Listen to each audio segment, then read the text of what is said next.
ನಮಸ್ಕಾರ ಸ್ಪರ್ಧಾರ್ಥಿಗಳೇ, ಇಂದಿನ ಈ ವಿಶೇಷ ಪ್ರಚಲಿತ ವಿದ್ಯಮಾನಗಳ ವಿಶ್ಲೇಷಣಾ ಸರಣಿಗೆ ನಿಮಗೆಲ್ಲರಿಗೂ ಆತ್ಮೀಯ ಸ್ವಾಗತ. ಮುಂಬರುವ ಸ್ಪರ್ಧಾತ್ಮಕ ಪರೀಕ್ಷೆಗಳಿಗೆ ಬೇಕಾಗುವ ಹೈ ಯೀಲ್ಡ್ ಅಂದರೆ ಅತಿ ಮುಖ್ಯವಾದ ಫ್ಯಾಕ್ಟ್ಸ್ಗಳನ್ನು ಸುಲಭವಾಗಿ ತಲೆಯಲ್ಲಿ ಉಳಿಯುವಂತೆ ಇಂದು ನಾವು ವಿಶ್ಲೇಷಣೆ ಮಾಡಲಿದ್ದೇವೆ. ಬನ್ನಿ, ಸ್ವಲ್ಪವೂ ಸಮಯ ವ್ಯರ್ಥ ಮಾಡದೆ ನೇರವಾಗಿ ವಿಷಯಕ್ಕೆ ಹೋಗೋಣ. ಇಂದಿನ ವಿಶ್ಲೇಷಣೆಯಲ್ಲಿ ನಾವು ಕವರ್ ಮಾಡಬೇಕಾದ ಪ್ರಮುಖ 5 ವಿಭಾಗಗಳೆಂದರೆ ರಕ್ಷಣೆ ಮತ್ತು ಅಂತಾರಾಷ್ಟ್ರೀಯ ಸಂಬಂಧಗಳು, ಆರ್ಥಿಕತೆ ಮತ್ತು ಆಡಳಿತ, ಪ್ರಪಂಚದ ಭೂಗೋಳಶಾಸ್ತ್ರ, ಅಂತಾರಾಷ್ಟ್ರೀಯ ಸಂಸ್ಥೆಗಳು ಹಾಗೂ ಕೊನೆಯದಾಗಿ ಆರೋಗ್ಯ ಮತ್ತು ಸಾಮಾಜಿಕ ಸಮೀಕ್ಷೆ. ಮೊದಲನೇ ವಿಭಾಗ ರಕ್ಷಣೆ ಮತ್ತು ಅಂತಾರಾಷ್ಟ್ರೀಯ ಸಂಬಂಧಗಳು. ಜಾಗತಿಕ ಭದ್ರತೆ ಹಾಗೂ ಆಯಕಟ್ಟಿನ ಪಾಲುದಾರಿಕೆಗಳ ಬಗ್ಗೆ ಕಲಿಯೋಣ. ಇತ್ತೀಚಿನ ಸಿಪ್ರಿ ಅಂದ್ರೆ SIPI ವರದಿ ನೋಡಿದ್ರೆ ಜಾಗತಿಕ ಮಿಲಿಟರಿ ವೆಚ್ಚದಲ್ಲಿ ನಮ್ಮ ಭಾರತ ಈಗ 5ನೇ ಅತಿ ದೊಡ್ಡ ದೇಶವಾಗಿ ಹೊರಹೊಮ್ಮಿದೆ. 2025ರಲ್ಲಿ ನಾವು ಬರೋಬ್ಬರಿ $92.1 ಬಿಲಿಯನ್ ಖರ್ಚು ಮಾಡಿದೀವಿ. ಅಂದ್ರೆ ಇಡೀ ಪ್ರಪಂಚದ ಮಿಲಿಟರಿ ವೆಚ್ಚದಲ್ಲಿ ಇದು 3.2%. ಅಮೆರಿಕ ಮತ್ತು ಚೀನಾ ಎಂದಿನಂತೆ ಮೊದಲ 2 ಸ್ಥಾನಗಳಲ್ಲಿ ಭದ್ರವಾಗಿವೆ. ಈಗ ನಮ್ಮ ನೆರೆಯ ರಾಷ್ಟ್ರದ ಕಡೆ ನೋಡೋಣ. ಭಾರತ ಮತ್ತು ಶ್ರೀಲಂಕಾ ನೌಕಾಪಡೆಗಳ ಮಧ್ಯ ಕೊಲಂಬೋದಲ್ಲಿ INSLN DFX 2026 ಅನ್ನೋ ದ್ವಿಪಕ್ಷೀಯ ಡೈವಿಂಗ್ ಸಮರಾಭ್ಯಾಸ ನಡೀತು. ಇದರ ಸ್ಪೆಷಾಲಿಟಿ ಏನು ಗೊತ್ತಾ? 55 ಮೀಟರ್ಗಿಂತಲೂ ಆಳವಾದ ಸಮುದ್ರದಲ್ಲಿ 2ನೇ ಮಹಾಯುದ್ಧದ ಕಾಲದ SS ವಾರ್ಸೆಸ್ಟರ್ ಮತ್ತು SS ಪರ್ಸಿಯಸ್ ಹಡಗುಗಳ ಅವಶೇಷಗಳ ಹತ್ತಿರ ಈ ಆಪರೇಷನ್ ನಡೆದಿದೆ. ಅಷ್ಟೇ ಅಲ್ಲ, ನಮ್ಮ ಆರೋಗ್ಯ ಮೈತ್ರಿ ಉಪಕ್ರಮದ ಅಡಿಯಲ್ಲಿ 2 ಭೀಷ್ಮ ಪೋರ್ಟಬಲ್ ಆಸ್ಪತ್ರೆಗಳನ್ನು ಕೂಡ ನಾವು ಶ್ರೀಲಂಕಾಗೆ ಗಿಫ್ಟ್ ಆಗಿ ಕೊಟ್ಟಿದ್ದೀವಿ. ಇದು ಎಕ್ಸಾಮ್ಗೆ ತುಂಬಾನೇ ಇಂಪಾರ್ಟೆಂಟ್ ಪಾಯಿಂಟ್. ಅಂತಾರಾಷ್ಟ್ರೀಯ ಸಂಬಂಧಗಳಲ್ಲಿ ಇನ್ನೊಂದು ಪ್ರಮುಖ ಡೆವಲಪ್ಮೆಂಟ್ ಅಂದ್ರೆ ಕಿರ್ಗಿಸ್ ಗಣರಾಜ್ಯದ ಬಿಷ್ಕೇಕ್ನಲ್ಲಿ ನಡೆದ SCO ರಕ್ಷಣಾ ಮಂತ್ರಿಗಳ ಸಭೆ. ಇಲ್ಲಿ ನಮ್ಮ ಭಾರತ ಮತ್ತು ಚೀನಾ ಗಡಿ ನಿಯಂತ್ರಣ ರೇಖೆ ಅಂದ್ರೆ LACಯಲ್ಲಿ ಶಾಂತಿ ಕಾಪಾಡುವ ಬಗ್ಗೆ ಗಂಭೀರವಾಗಿ ಚರ್ಚೆ ನಡೆಸಿವೆ. ಇಲ್ಲಿ ನೀವು ನೋಟ್ ಮಾಡ್ಕೊಳ್ಬೇಕಾದ ಹಿಸ್ಟ್ರಿ ಪಾಯಿಂಟ್ ಅಂದ್ರ ಈ ಶಾಂಘೈ ಸಹಕಾರ ಸಂಘಟನೆ ಅಥವಾ SCO ಶುರುವಾಗಿದ್ದು 2001ರಲ್ಲಿ. ಆದ್ರೆ ಭಾರತ ಅದಕ್ಕೆ ಪೂರ್ಣ ಪ್ರಮಾಣದ ಸದಸ್ಯನಾಗಿದ್ದು 2017ರಲ್ಲಿ. ಇದನ್ನ ಖಂಡಿತ ಮರಿಬೇಡಿ. ಸರಿ, ಈಗಷ್ಟೇ ಕಲ್ತಿದ್ದನ್ನ ಒಮ್ಮೆ ಟೆಸ್ಟ್ ಮಾಡೋಣ ಬನ್ನಿ. 2025ರ ಸಿಪ್ರಿ ಜಾಗತಿಕ ಮಿಲಿಟರಿ ವೆಚ್ಚದ ವರದಿಯಲ್ಲಿ ಭಾರತದ ಸ್ಥಾನ ಯಾವುದು? ನಿಮ್ಮ ಆಯ್ಕೆಗಳು 3, 4, 5 ಅಥವಾ 6ನೇ ಸ್ಥಾನ. ಆನ್ಸರ್ ಗೆಸ್ ಮಾಡಿದೀರಾ ಅಂತ ಅನ್ಕೊಳ್ತೀನಿ. ಹೌದು, ಸರಿಯಾದ ಉತ್ತರ ಆಪ್ಷನ್ ಸಿ ಅಂದ್ರೆ 5ನೇ ಸ್ಥಾನ. ರಿವಿಷನ್ ಮಾಡಕ್ಕೆ ಇಂಥ ಪ್ರಶ್ನೆಗಳು ಬೆಸ್ಟ್ ಅಲ್ವಾ? ಮುಂದಿನ ವಿಭಾಗಕ್ಕೆ ಹೋಗೋಣ. ವಿಭಾಗ 2 ಆರ್ಥಿಕತೆ ಮತ್ತು ಆಡಳಿತ. ಡಿಜಿಟಲ್ ಆಡಳಿತದ ಉಪಕ್ರಮಗಳು. ನೀವು EPF ಬಗ್ಗೆ ಕೇಳಿರ್ತೀಯಾ? ಇವಾಗ EPFO ಒಂದು ಹೊಸ ಡಿಜಿಟಲ್ ಪ್ಲಾಟ್ಫಾರ್ಮ್ ತರ್ತಾ ಇದೆ. ಅದರ ಹೆಸರು ಇ-ಪ್ರಾಪ್ತಿ ಅಥವಾ ಇ-ಪ್ರಾಪ್ತಿ ಅಂತ. ಸುಮ್ಮನೆ ಖಾಲಿ ಬಿದ್ದಿರೋ ಅಂದ್ರೆ ನಿಷ್ಕ್ರಿಯವಾಗಿರುವ ಹಳೆಯ ಅಕೌಂಟ್ಸ್ಗಳನ್ನ ಹುಡುಕಿ ಅವುಗಳನ್ನ ನೇರವಾಗಿ UANಗೆ ಲಿಂಕ್ ಮಾಡೋದು ಇದರ ಟಾರ್ಗೆಟ್. ಆಧಾರ್ ಆಥೆಂಟಿಕೇಶನ್ ಮೂಲಕ ತುಂಬಾನೇ ಕಡಿಮೆ ಡಾಕ್ಯುಮೆಂಟ್ಸ್ ಬಳಸಿ ಹಳೆ ಖಾತೆಗಳನ್ನ ಮತ್ತೆ ಆಕ್ಟಿವೇಟ್ ಮಾಡಬಹುದು. ಇದು ನಮ್ಮ ಡಿಜಿಟಲ್ ಆಡಳಿತ ಎಷ್ಟು ಫಾಸ್ಟ್ ಆಗ್ತಾ ಇದೆ ಅನ್ನೋದನ್ನ ತೋರಿಸುತ್ತೆ. ಇನ್ನು ನಮ್ಮ ಬೆಂಗಳೂರು ಪೊಲೀಸರು ದೇಶದಲ್ಲೇ ಮೊದಲ ಬಾರಿಗೆ ಒಂದು ಸಖತ್ ಟೆಕ್ನಾಲಜಿ ಅಳವಡಿಸಿದ್ದಾರೆ. ತುರ್ತು ಸ್ಪಂದನೆಗಾಗಿ ಇರೋ ನಮ್ಮ 112 ಸೇವೆಗೆ ಈಗ ಆರ್ಟಿಫಿಷಿಯಲ್ ಇಂಟೆಲಿಜೆನ್ಸ್ ಅಂದ್ರೆ AI ಟಚ್ ಸಿಕ್ಕಿದೆ. ಹಳೆ ಸಿಸ್ಟಮ್ಗೂ ಇದಕ್ಕೂ ಏನ್ ವ್ಯತ್ಯಾಸ ನೋಡಿ. ಇದು ಬರೋಬ್ಬರಿ 12 ಭಾಷೆಗಳಲ್ಲಿ ವಾಯ್ಸ್ AI ಬಳಸಿ ಕ್ಷಣಾರ್ಧದಲ್ಲಿ ಭಾಷಾಂತರ ಮಾಡುತ್ತೆ ಮತ್ತು ಡೇಟಾವನ್ನ ಆಟೋಮ್ಯಾಟಿಕ್ ಆಗಿ ರೆಕಾರ್ಡ್ ಮಾಡುತ್ತೆ. ಇದರಿಂದ ಎಮರ್ಜೆನ್ಸಿ ಟೈಮ್ನಲ್ಲಿ ಪೊಲೀಸರು ರೆಸ್ಪಾಂಡ್ ಮಾಡೋ ಸಮಯ ಬಹಳಷ್ಟು ಉಳಿಯುತ್ತೆ. ಇದು ನಿಜಕ್ಕೂ ಒಂದು ಗೇಮ್ ಚೇಂಜರ್. ಈಗ ಒಂದು ಪ್ರಶ್ನೆ, ನಿಷ್ಕ್ರಿಯ ಖಾತೆಗಳನ್ನ ಟ್ರ್ಯಾಕ್ ಮಾಡಲು ಬರಲಿರುವ EPFOನ ಹೊಸ ಪೋರ್ಟಲ್ ಹೆಸರು ಏನು? ಇ-ಶ್ರಮ್, ಇ-ಪ್ರಾಪ್ತಿ, ಇ-ನಿಧಿ ಅಥವಾ ಇ-ಕೋಶ್? ಗೆಸ್ ಮಾಡಿದ್ರಾ? ಪರ್ಫೆಕ್ಟ್. ಸರಿಯಾದ ಉತ್ತರ ಆಯ್ಕೆ ಬಿ, ಇ-ಪ್ರಾಪ್ತಿ. ಈಗ 3ನೇ ವಿಭಾಗ ಪ್ರಪಂಚದ ಭೂಗೋಳಶಾಸ್ತ್ರ. ಇಲ್ಲಿನ ಪ್ರಾದೇಶಿಕ ಅಂಶಗಳ ಬಗ್ಗೆ ಕಲಿಯೋಣ. ಭೂಗೋಳಶಾಸ್ತ್ರದಲ್ಲಿ ಮ್ಯಾಪ್ ರೀಡಿಂಗ್ ಬಹಳ ಮುಖ್ಯ. ಆಫ್ರಿಕಾದ ಕೊಂಬು ಅಥವಾ ಹಾರ್ನ್ ಆಫ್ ಆಫ್ರಿಕಾ ಪ್ರದೇಶದಲ್ಲಿ ಬರೋ ಸೊಮಾಲಿಯಾದ ಬಗ್ಗೆ ಗಮನ ಹರಿಸೋಣ. ಇದರ ದಕ್ಷಿಣ ಭಾಗದಲ್ಲಿ ಸಮಭಾಜಕ ವೃತ್ತ ಪಾಸಾಗತ್ತೆ. ಇದರ ರಾಜಧಾನಿ ಮೊಗಾದಿಶು. ಇದರ ಗಡಿಗಳನ್ನು ನೋಡೋದಾದ್ರೆ ಜಿಬುಟಿ, ಇಥಿಯೋಪಿಯಾ, ಕೀನ್ಯಾ ಇವೆ. ಹಾಗೆ ಸಮುದ್ರ ಗಡಿಗಳಾಗಿ ಗಲ್ಫ್ ಆಫ್ ಏಡನ್ ಮತ್ತು ಹಿಂದೂ ಮಹಾಸಾಗರ ಕೂಡ ಇದೆ. ಇನ್ನೊಂದು ಮೋಸ್ಟ್ ಇಂಪಾರ್ಟೆಂಟ್ ಪಾಯಿಂಟ್ ಅಂದ್ರೆ ಇಲ್ಲಿನ ಅತಿ ಎತ್ತರದ ಶಿಖರ ಮೌಂಟ್ ಶಿಂಬಿರಿಸ್. ಇದು ಮೈಂಡ್ ಮ್ಯಾಪ್ನಲ್ಲಿ ಫಿಕ್ಸ್ ಆಗ್ಬೇಕು. ಜಗತ್ತಿನ ಇನ್ನೊಂದು ವಿಸ್ಮಯ ಅಂದ್ರೆ ಚಿಲಿ ದೇಶದಲ್ಲಿರುವ ಅಟಕಾಮಾ ಮರುಭೂಮಿ. ಇದನ್ನ ಪ್ರಪಂಚದ ಅತ್ಯಂತ ಶುಷ್ಕ ಮರುಭೂಮಿ ಅಂತ ಕರೀತಾರೆ. ವರ್ಷಕ್ಕೆ ಕೇವಲ 1 ಮಿಲಿಮೀಟರ್ ಮಳೆ ಆಗುತ್ತೆ ಅಂದ್ರೆ ನೀವೇ ಊಸ್ಕೊಳ್ಳಿ. ಇಲ್ಲಿ ಸೋಡಿಯಂ ನೈಟ್ರೇಟ್ ಭಾರಿ ಪ್ರಮಾಣದಲ್ಲಿ ಸಿಗುತ್ತೆ. ಆದ್ರೆ ಇತ್ತೀಚೆಗೆ ಇಲ್ಲಿನ ಬೆಳಕಿನ ಮಾಲಿನ್ಯ ಅಥವಾ ಲೈಟ್ ಪೊಲ್ಯೂಷನ್ ಜಾಸ್ತಿಯಾಗಿ ಇದು ನ್ಯೂಸ್ನಲ್ಲಿದೆ.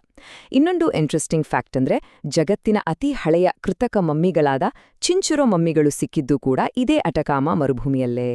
ಒಂದು ಸಿಂಪಲ್ ಭೌಗೋಳಿಕ ಪ್ರಶ್ನೆ: ಮೌಂಟ್ ಶಿಂಬರಸ್ ಶಿಖರ ಈ ಕೆಳಗಿನ ಯಾವ ದೇಶದಲ್ಲಿದೆ? ಇಥಿಯೋಪಿಯಾ, ಜಿಬೂಟಿ, ಕೀನ್ಯಾ ಅಥವಾ ಸೊಮಾಲಿಯಾ? ತಕ್ಷಣ ಆನ್ಸರ್ ತಲೆಯಲ್ಲಿ ಬಂದಿರಬೇಕು.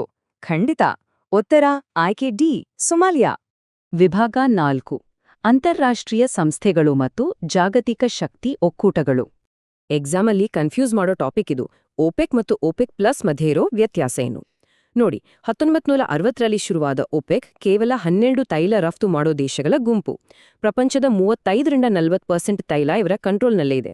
ಆದರೆ 2016ರಲ್ಲಿ ಈ ಗುಂಪಿಗೆ ಬೇರೆ 10 ದೇಶಗಳನ್ನ ಸೇರಿಸ್ಕೊಂಡು ಅದನ್ನ ಓಪೆಕ್ ಪ್ಲಸ್ ಅಂತ ದೊಡ್ಡದಾಗಿ ವಿಸ್ತರಿಸಲಾಯಿತು. ಇವೆರಡರ ವ್ಯತ್ಯಾಸ ನಮಗೆ ಕ್ಲಿಯರ್ ಆಗಿರಬೇಕು. ಇಲ್ಲಿ 2026 ಅನ್ನೋ ವರ್ಷ ಬಹಳ ಮುಖ್ಯ. ಯಾಕೆ ಗೊತ್ತಾ? ಯುನೈಟೆಡ್ ಅರಬ್ ಎಮಿರೇಟ್ಸ್ ಅಥವಾ UAE ಒಂದು ದೊಡ್ಡ ನಿರ್ಧಾರ ತೆಗೆದುಕೊಂಡಿದೆ. ಮೇ 1, 2026ರಿಂದ ಜಾರಿಗೆ ಬರುವಂತೆ ತಾವು ಓಪೆಕ್ ಮತ್ತು ಓಪೆಕ್ ಪ್ಲಸ್ 2 ಒಕ್ಕೂಟಗಳಿಂದ ಹೊರಬರ್ತಾ ಇದ್ದೀವಿ ಅಂತ ಅಫಿಷಿಯಲ್ ಆಗಿ ಅನೌನ್ಸ್ ಮಾಡಿದೆ. ಗ್ಲೋಬಲ್ ಆಯಿಲ್ ಪಾಲಿಟಿಕ್ಸ್ನಲ್ಲಿ ಇದೊಂದು ದೊಡ್ಡ ಬೆಳವಣಿಗೆ. ಸರಿ, ಹಾಗಾದ್ರೆ ಈ ಪ್ರಶ್ನೆಗೆ ಉತ್ತರಿಸಿ. 1960ರಲ್ಲಿ ಓಪೆಕ್ನ 5 ಸಂಸ್ಥಾಪಕ ಸದಸ್ಯರಲ್ಲಿ ಈ ಕೆಳಗಿನ ಯಾವ ದೇಶ ಇರಲಿಲ್ಲ? Iran, Iraq, United Arab Emirates ಅಥವಾ ಕುವೈಟ್? ಉತ್ತರ ಗೊತ್ತಾಯ್ತಾ? ಸರಿಯಾದ ಉತ್ತರ ಆಯ್ಕೆ C, United Arab Emirates. Iran, Iraq, Kuwait, Saudi Arabia ಮತ್ತು ವೆನೆಜುವೆಲಾ ಇದರ ಒರಿಜಿನಲ್ ಫೌಂಡರ್ಸ್ ಆಗಿದ್ವು. ಬನ್ನಿ ಇಂದಿನ ಕೊನೆಯ ವಿಭಾಗಕ್ಕೆ ಹೋಗೋಣ. ವಿಭಾಗ 5: ಆರೋಗ್ಯ ಮತ್ತು ಸಾಮಾಜಿಕ ಸಮೀಕ್ಷೆ. ಇತ್ತೀಚೆಗೆ ರಿಲೀಸ್ ಆದ NSOನ 80ನೇ ಸುತ್ತಿನ ಸಮೀಕ್ಷೆ ನೋಡಿದ್ರೆ ಒಂದು ಪಾಸಿಟಿವ್ ಟ್ರೆಂಡ್ ಕಾಣುತ್ತೆ. 2025ರಲ್ಲಿ ಸರ್ಕಾರಿ ಆರೋಗ್ಯ ವಿಮಾ ಯೋಜನೆಗಳ ರೀಚ್ ಸಿಕ್ಕಾಪಟ್ಟೆ ಜಾಸ್ತಿಯಾಗಿದೆ. ಇದು ಗ್ರಾಮೀಣ ಪ್ರದೇಶಗಳಲ್ಲಿ 45.5% ಮತ್ತು ನಗರಗಳಲ್ಲಿ 31.8% ಜನರನ್ನ ತಲುಪಿದೆ. ಸರ್ಕಾರದ ಹೆಲ್ತ್ ಸ್ಕೀಮ್ಸ್ ಎಷ್ಟರ ಮಟ್ಟಿಗೆ ವರ್ಕ್ ಆಗ್ತಿದೆ ಅನ್ನೋದಕ್ಕೆ ಇದೇ ಸಾಕ್ಷಿ. ಇದೇ ಸಮೀಕ್ಷೆಯ ಇನ್ನಷ್ಟು ಡೇಟಾ ನೋಡೋಣ. ಆಸ್ಪತ್ರೆಗೆ ಅಡ್ಮಿಟ್ ಆದಾಗ ರೋಗಿಗಳ ಸ್ವಂತ ಕೈಯಿಂದ ಆಗೋ ಖರ್ಚು ಅಂದ್ರೆ median out of packet expenditure ಸುಮಾರು 11,285 ರೂಪಾಯಿ ಇದೆ. ಆದ್ರೆ ಗುಡ್ ನ್ಯೂಸ್ ಅಂದ್ರೆ ಸರ್ಕಾರಿ ಆಸ್ಪತ್ರೆಗಳಲ್ಲಿ ಹೊರ ರೋಗಿಗಳ ಅಂದ್ರೆ ಔಟ್ ಪೇಷಂಟ್ ಚಿಕಿತ್ಸೆಯ ಖರ್ಚು ಕಂಪ್ಲೀಟ್ ಆಗಿ 0. ಹಾಗೇನೆ ಆಸ್ಪತ್ರೆಗಳಲ್ಲಿ ನಡೆಯುವ ಹೆರಿಗೆ ಪ್ರಮಾಣ ಗ್ರಾಮೀಣ ಭಾಗದಲ್ಲಿ 95.6% ಮತ್ತು ನಗರಗಳಲ್ಲಿ 97.8%ಕ್ಕೆ ಏರಿದೆ. ದೇಶದಲ್ಲಿ ಸಾಂಕ್ರಾಮಿಕ ರೋಗಗಳು ಕಮ್ಮಿಯಾಗ್ತಿದ್ದು ಅಸಾಂಕ್ರಾಮಿಕ ರೋಗಗಳು ಹೆಚ್ಚಾಗ್ತಿರೋ ಟ್ರೆಂಡ್ ಕೂಡ ಇಲ್ಲಿ ಕಂಡುಬಂದಿದೆ. ಈಗ ಸ್ವಲ್ಪ ಮೆಡಿಕಲ್ ಸೈನ್ಸ್ ಕಡೆ ಬರೋಣ. ಸ್ತನ ಕ್ಯಾನ್ಸರ್ ಅನ್ನ ಬೇಗ ಪತ್ತೆ ಹಚ್ಚೋಕೆ ಬಳಸುವ ಕಡಿಮೆ ಪ್ರಮಾಣದ ಎಕ್ಸ್ರೇ ಪರೀಕ್ಷೆನೇ ಮ್ಯಾಮೋಗ್ರಾಮ್. ಇದರ ಜೊತೆಗೆ ಇನ್ನೊಂದು ಹೊಸ ಡಿಸ್ಕವರಿ ಆಗಿದೆ. ಈ ಪರೀಕ್ಷೆ ಮಾಡ್ಬೇಕಾದ್ರೆ ಬ್ರೆಸ್ಟ್ ಆರ್ಟೀರಿಯಲ್ ಕ್ಯಾಲ್ಸಿಫಿಕೇಷನ್ಸ್ ಅಥವಾ BAC ಅಂತ ಕಾಣಿಸ್ಕೊಳ್ಳುತ್ತೆ. ಅಂದ್ರೆ ಅಪಧಮನಿಗಳಲ್ಲಿ ಕ್ಯಾಲ್ಸಿಯಂ ಶೇಖರಣೆ ಆಗೋದು. ಇದು ಕೇವಲ ಕ್ಯಾನ್ಸರ್ ಬಗ್ಗೆ ಮಾತ್ರ ಅಲ್ಲ, ಭವಿಷ್ಯದಲ್ಲಿ ಬರಬಹುದಾದ ಹಾರ್ಟ್ ಪ್ರಾಬ್ಲಮ್ಸ್ ಅಂದ್ರೆ ಹೃದಯ ಸಂಬಂಧಿ ಕಾಯಿಲೆಗಳ ಬಗ್ಗೆ ಕೂಡ ಮುನ್ಸೂಚನೆ ಕೊಟ್ಟುತ್ತೆ ಅಂತ ವೈದ್ಯರು ಕನ್ಫರ್ಮ್ ಮಾಡಿದ್ದಾರೆ. ಇಂದಿನ ವಿಶ್ಲೇಷಣೆಯ ಕೊನೆಯ ಪ್ರಶ್ನೆ: NSO ಸಮೀಕ್ಷೆಯ ಪ್ರಕಾರ ಸರ್ಕಾರಿ ಆಸ್ಪತ್ರೆಗಳಲ್ಲಿ ದಾಖಲಾದಾಗ ಆಗುವ ಮೀಡಿಯನ್ ಔಟ್ ಆಫ್ ಪಾಕೆಟ್ ವೆಚ್ಚ ಎಷ್ಟು? ಉತ್ತರ ಆಯ್ಕೆ ಸಿ, 12,285 ರೂಪಾಯಿಗಳು. ಎಕ್ಸಾಮ್ನಲ್ಲಿ ಇಂತಹ ನಿಖರವಾದ ನಂಬರ್ಸ್ ನೆನ್ಪಿಟ್ಕೊಳ್ಳೋದು ಬಹಳ ಮುಖ್ಯ. ನೋಡಿ, ಕಾಂಪಿಟೇಟಿವ್ ಎಕ್ಸಾಮ್ಸ್ ಕ್ಲಿಯರ್ ಮಾಡಬೇಕು ಅಂದ್ರೆ ದಿನಾಲೂ ಈ ತರಹದ ಫ್ಯಾಕ್ಟ್ಸ್ಗಳನ್ನ ರಿವಿಷನ್ ಮಾಡ್ತಾನೇ ಇರಬೇಕು. ಇಂದು ನಾವು ಕವರ್ ಮಾಡಿದ ಈ 10 ಪ್ರಮುಖ ಅಪ್ಡೇಟ್ಸ್ ನಿಮ್ಮ ಪ್ರಿಪರೇಷನ್ಗೆ ಖಂಡಿತ ಹೆಲ್ಪ್ ಆಗುತ್ತೆ. ವಿಶ್ಲೇಷಣೆ ಮುಗಿಸೋ ಮುನ್ನ ನಿಮಗೊಂದು ಪ್ರಶ್ನೆ ಬಿಟ್ಟು ಹೋಗ್ತೀನಿ. ಸರ್ಕಾರಿ ಆಸ್ಪತ್ರೆಗಳಲ್ಲಿ ಉಚಿತ ಸೇವೆಗಳು ಹೆಚ್ಚಾಗ್ತಾ ಇರೋ ಈ ನಂಬರ್ಸ್ ನೋಡಿದಾಗ ಭವಿಷ್ಯದಲ್ಲಿ ಖಾಸಗಿ ಮತ್ತು ಸರ್ಕಾರಿ ಆರೋಗ್ಯ ವಲಯಗಳ ನಡುವಿನ ಈ ಕಮರ್ಷಿಯಲ್ ಗ್ಯಾಪ್ ಕಂಪ್ಲೀಟಾಗಿ ಮಾಯವಾಗುತ್ತಾ? ಈ ಬಗ್ಗೆ ಸ್ವಲ್ಪ ಆಳವಾಗಿ ಯೋಚನೆ ಮಾಡಿ. ನಿಮ್ಮ ಸಿದ್ಧತೆಯೂ ಹೀಗೆ ನಿರಂತರವಾಗಿರ್ಲಿ. ಸುಮ್ಮನೆ ಕರೆಂಟ್ ಅಫೇರ್ಸ್ ಓದೋದಲ್ಲ, ಅದನ್ನ ಆಳವಾಗಿ ಅರ್ಥ ಮಾಡ್ಕೊಂಡು ಎಕ್ಸಾಮ್ಗೆ ಹೇಗೆ ನೆನ್ಪಿಟ್ಕೋಬೇಕು ಅನ್ನೋದು ನಮ್ ಟಾರ್ಗೆಟ್. ಇವತ್ತು ಬರೀ ಟಾಪ್ ಲೆವೆಲ್ ಅಂದ್ರೆ ಸ್ವಲ್ಪ ಟಫ್ ಆಗಿರೋ 10 ಪ್ರಶ್ನೆಗಳನ್ನ ಕಂಪ್ಲೀಟ್ ಅನಾಲಿಸಿಸ್ ಜೊತೆ ಬಿಡಿಸೋಣ. ಬನ್ನಿ ಶುರು ಮಾಡೋಣ. ಮೊದಲನೇ ವಿಭಾಗ: ಅಂತಾರಾಷ್ಟ್ರೀಯ ಮತ್ತು ರಕ್ಷಣಾ ವ್ಯವಹಾರಗಳು. ಜಾಗತಿಕ ಮಟ್ಟದಲ್ಲಿ ಏನೆಲ್ಲ ಆಗ್ತಿದೆ ಅಂತ ನೋಡೋಣ. ಮೊದಲನೇ ಪ್ರಶ್ನೆ ಶಾಂಘೈ ಸಹಕಾರ ಸಂಘಟನೆ ಅಂದ್ರೆ ಎಸ್ಸಿಒ ಬಗ್ಗೆ. ಇತ್ತೀಚೆಗೆ ಬಿಷ್ಕೆಕ್ನಲ್ಲಿ ನಡೆದ ಸಭೆಯಲ್ಲಿ ಭಾರತದ ಪಾತ್ರ ಏನು? ಹಾಗೆ ಲೈನ್ ಆಫ್ ಆಕ್ಚುಯಲ್ ಕಂಟ್ರೋಲ್ ಅಂದ್ರೆ LAC ಬಗ್ಗೆ ಏನೆಲ್ಲ ಚರ್ಚೆಗಳಾಯಿತು? ಸ್ವಲ್ಪ ಯೋಚನೆ ಮಾಡಿ. ಇದರ ಡೀಟೇಲ್ಸ್ ನೋಡೋದಾದ್ರೆ ನಮ್ಮ ರಕ್ಷಣಾ ಸಚಿವ ರಾಜನಾಥ್ ಸಿಂಗ್ ಅವರು ಚೀನಾದ ರಕ್ಷಣಾ ಸಚಿವ ಡಾಂಗ್ ಜೂನ್ ಅವರನ್ನ ಬಿಷ್ಕೆಕ್ನಲ್ಲಿ ಭೇಟಿಯಾದ್ರು. ಅಲ್ಲಿ LAC ಉದ್ದಕ್ಕೂ ಶಾಂತಿ ಕಾಪಾಡೋದು ಮತ್ತೆ ಪಶ್ಚಿಮ ಏಷ್ಯಾದ ಭದ್ರತೆ ಬಗ್ಗೆ ಸೀರಿಯಸ್ ಚರ್ಚೆ ನಡೆಯಿತು. ಎಕ್ಸಾಮ್ ಪಾಯಿಂಟ್ ಆಫ್ ವ್ಯೂ ಇಂದ ಇನ್ನೆರಡು ಪಾಯಿಂಟ್ಸ್ ಪಕ್ಕಾ ನೆನಪಿರಲಿ. ಭಾರತಕ್ಕೆ 2017ರಲ್ಲಿ SCOನ ಪೂರ್ಣ ಸದಸ್ಯತ್ವ ಸಿಕ್ತು, ಮತ್ತೆ 2022-23ನೇ ಸಾಲಿನಲ್ಲಿ ನಾವೇ ಇದರ ಅಧ್ಯಕ್ಷತೆಯನ್ನು ಕೂಡ ವಹಿಸಿದ್ವಿ. ಸರಿ, ಈಗ ಎರಡನೇ ಪ್ರಶ್ನೆ. ಇದು ಗ್ಲೋಬಲ್ ಆಯಿಲ್ ಅಲಯನ್ಸ್ ಬಗ್ಗೆ. ಮೇ 2026ರಿಂದ ನಾವು OPEC ಪ್ಲಸ್ ಇಂದ ಹೊರಬರ್ತೀವಿ ಅಂತ ಇತ್ತೀಚೆಗಷ್ಟೇ ಒಂದು ದೇಶ ಅನೌನ್ಸ್ ಮಾಡ್ತು. ಆ ದೇಶ ಯಾವುದು? ಹಾಗೆ ಅಸಲಿಗೆ ಈ OPEC ಮತ್ತೆ OPEC ಪ್ಲಸ್ ಮಧ್ಯೆ ಇರೋ ಮೇನ್ ಡಿಫರೆನ್ಸ್ ಆದ್ರೂ ಏನು? ಸರಿಯಾದ ಉತ್ತರ ಯುನೈಟೆಡ್ ಅರಬ್ ಎಮಿರೇಟ್ಸ್. ಹೌದು, ಮೇ 1, 2026ಕ್ಕೆ UAE ಹೊರಬರ್ತಿದೆ. ಇನ್ನು ಡಿಫರೆನ್ಸ್ ಅಂತ ಬಂದ್ರೆ 1960ರಲ್ಲಿ ಬರೀ 5 ದೇಶಗಳಿಂದ ಶುರುವಾದ ಮೂಲ OPEC ಇವತ್ತು 12 ಸದಸ್ಯರನ್ನ ಹೊಂದಿದೆ.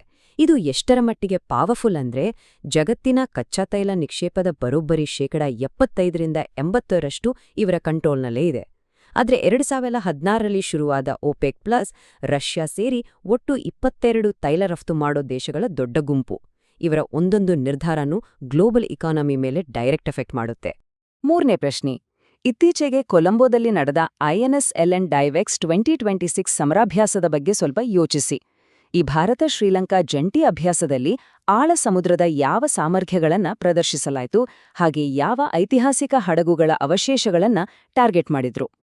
ಇಲ್ಲಿ ನಮ್ಮ ನೌಕಾಪಡೆಯ INS ನಿರೀಕ್ಷಕ್ ಹಡಗನ್ನ ಡೆಪ್ಲಾಯ್ ಮಾಡಿದ್ರು. ಇಂಟ್ರೆಸ್ಟಿಂಗ್ ವಿಷಯ ಏನಂದ್ರೆ, ಎರಡನೇ ಮಹಾಯುದ್ಧದ ಕಾಲದಲ್ಲಿ ಮುಳುಗಿದ್ದ SS ವೋರ್ಸೆಸ್ಟರ್ ಮತ್ತೆ SS ಪರ್ಸಿಯಸ್ ಹಡಗುಗಳ ಅವಶೇಷಗಳ ಬಳಿ ಬರೋಬ್ಬರಿ 55 ಮೀಟರ್ಗೂ ಹೆಚ್ಚು ಆಳದಲ್ಲಿ ಮಿಕ್ಸೆಡ್ ಗ್ಯಾಸ್ ಡೈವಿಂಗ್ ಮಾಡಿದ್ರು.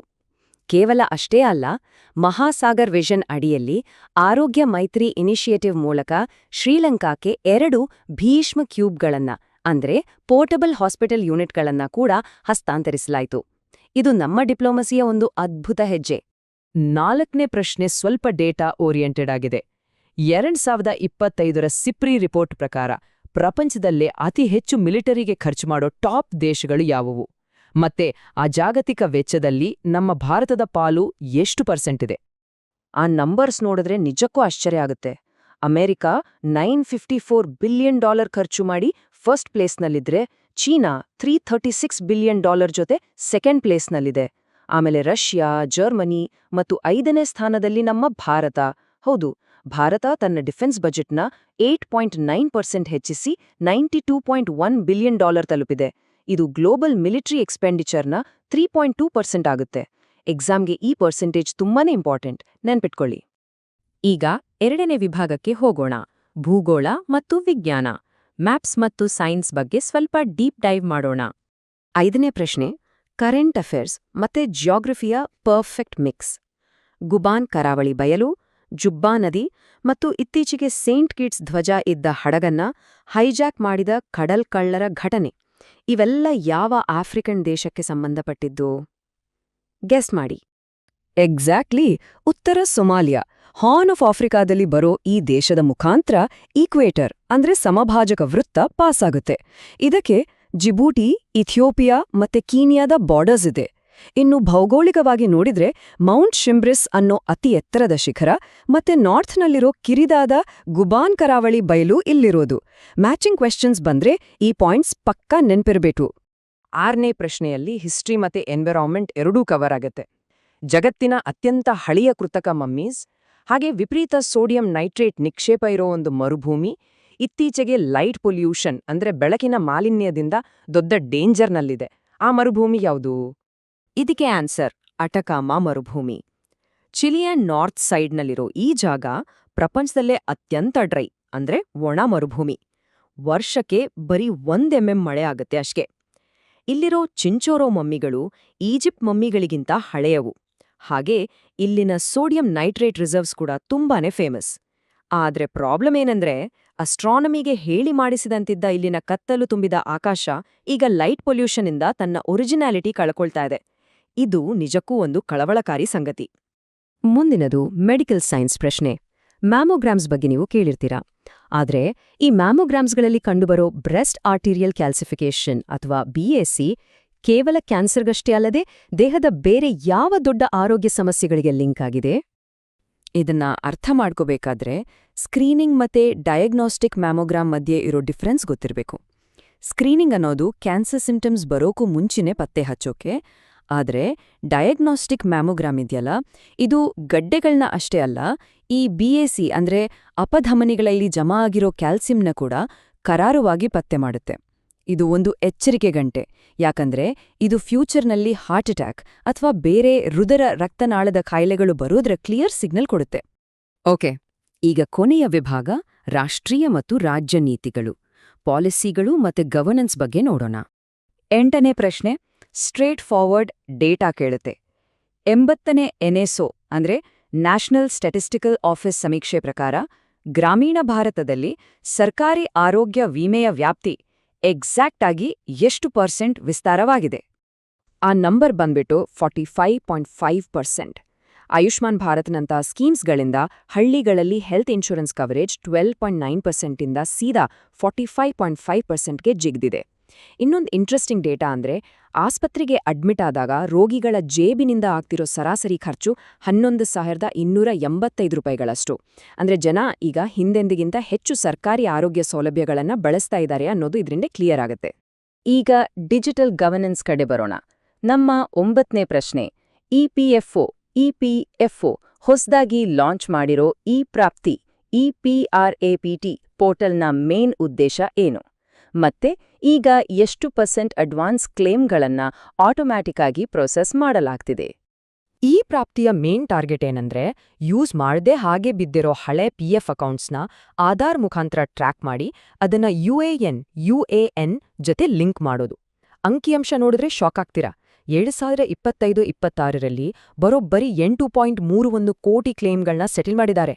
ಅಷ್ಟೇ ಅಲ್ಲ, ಇದರಲ್ಲಿ 71.11% ಅಡ್ವಾನ್ಸ್ ಕ್ಲೇಮ್ಗಳನ್ನ ಯಾವುದೇ ಹ್ಯೂಮನ್ ಇಂಟರ್ಫಿಯರೆನ್ಸ್ ಇಲ್ಲದೆ ಆಟೋ ಮೋಡ್ನಲ್ಲಿ ಜಸ್ಟ್ 3 ದಿನದಲ್ಲೇ ಕ್ಲಿಯರ್ ಮಾಡ್ತಿದ್ದಾರೆ. ಇದನ್ನೇ ಅಲ್ವಾ ರಿಯಲ್ ಡಿಜಿಟಲ್ ಟ್ರಾನ್ಸ್ಫರ್ಮೇಷನ್ ಅನ್ನೋದು? ಸರಿ, ಇವತ್ತಿನ ನಮ್ಮ ಕೊನೆಯ ಪ್ರಶ್ನೆ ನಮ್ಮದೇ ಕರ್ನಾಟಕದ ತಂತ್ರಜ್ಞಾನಕ್ಕೆ ಸಂಬಂಧಪಟ್ಟಿದ್ದು.